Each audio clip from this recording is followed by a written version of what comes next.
আগরতলা পৌর নিগমের বিভিন্ন ওয়ার্ডের কর্পোরেটরদের পক্ষ থেকে জল ছত্রের আয়োজন করা হচ্ছে।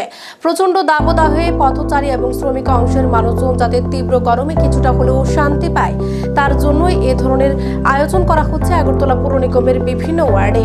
শনিবার 19 নম্বর ওয়ার্ডের পক্ষ থেকে জলছত্রের আয়োজন করা হয় কর্নেল চৌমুহনী এলাকায়। সেখানে প্রচুর লোকের উপস্থিতিতে লেবুর শরবত সহ তরমুজ ফল বিতরণ করা হয়। এই জলছত্র শিবিরে উপস্থিত ছিলেন স্থানীয় কর্পোরেটর ভাস্বতী দেববর্মা। তিনি জানিয়েছেন 19 নম্বর ওয়ার্ডের কর্নেল চৌমুহনী এলাকায় এদিন জলছত্রের আয়োজন করা হয়েছে। আগামী দিনে ওয়ার্ডের বিভিন্ন এলাকায় এই ধরনের জলছত্রের আয়োজন করা হবে।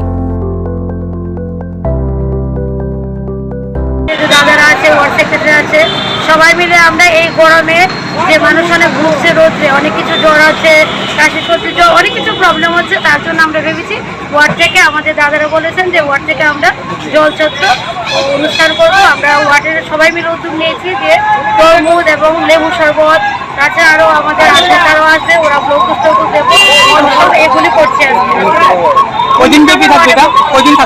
আমরা আপাতত আজকে পঞ্চমী করছি, অন্যদিকে সব জায়গায় একটা স্পট নিয়ে করবো।